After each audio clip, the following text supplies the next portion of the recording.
Hey, it's Magnus here, and in today's video I'm gonna keep it short and basically talk about how to use a spinner.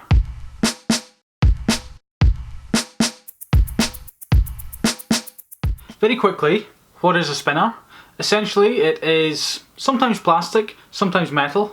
Personally I don't believe in plastic or any of that cheaper stuff, you know, like metal and more specifically titanium is the only way to go, but that's me, that's not everyone. And you just spin it. That's pretty much what you do with it. People seem to say it's for people with fidgeting issues and ADHD and all that sort of stuff. I don't really buy that. I'm not convinced that it helps ADHD or fidgeting or whatever. I'm not sure. I'm not a fidgeter, but you know, like, I got a thing about these spinners. I like spinning them, I like flicking them around, I like just sort of sitting, thinking, going for a walk or whatever and just playing with it. And as far as I know, I don't have ADHD issues or anything like that. Anyway, what I will do is show you some of the spinners that I've made, prototypes, things like that, and then just sort of cover the different ways you can sort of spin them and that kind of thing. So what I will do is show you my box of prototypes. So here they are here. Now a confession, there is some other ones from manufacturers in here, but this is my sort of box of various shenanigans that I've made over the last 3 or 4 weeks. Truthfully, there's probably something like $3,000 worth in there in terms of the titanium used, the time cutting, finishing, the cores, other people's spinners that I've bought, things like that. So, you know, it's not a cheap box of stuff. I'm not into cheap spinners.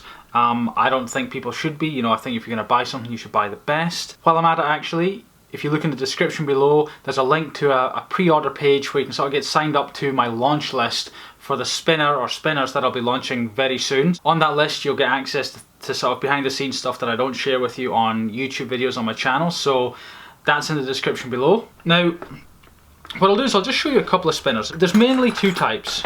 You've got this one and this one. You've got typically what's called a bar spinner, which has got 2 arms, and then you've got a tri spinner, which has 3 arms. There are other ones, such as this one I made 2 days ago, which has got 6 arms.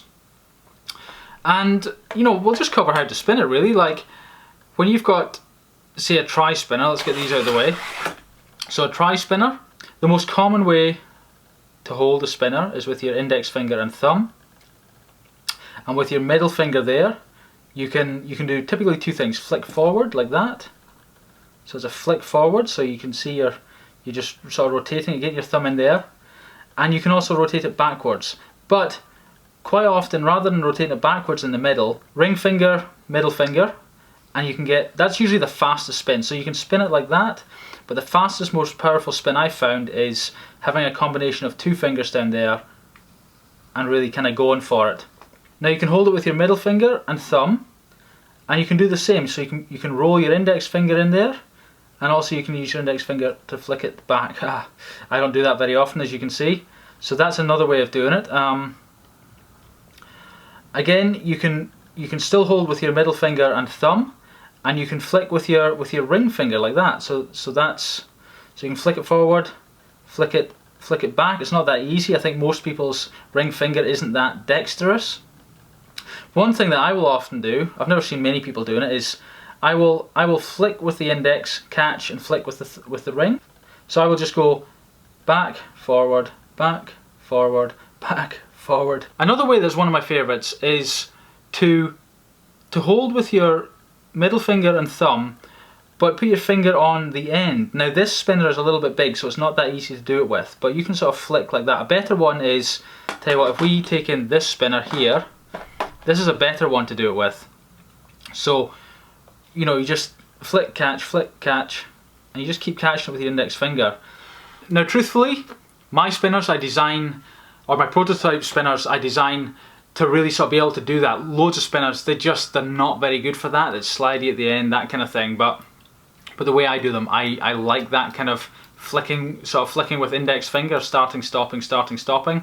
So I designed that into it. I'll quickly mention that this core is actually made by NTO Designs. I never made the core because I'm not tooled up yet with my machines, but I will be soon to make a titanium core. This one is brass with brass buttons. Again, you can see how important this bit where your thumb is to go. You can see how sort of critical that is for getting a good flick.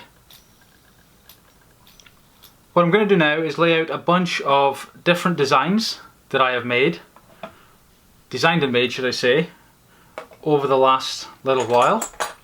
Some of them finished, some of them not so finished.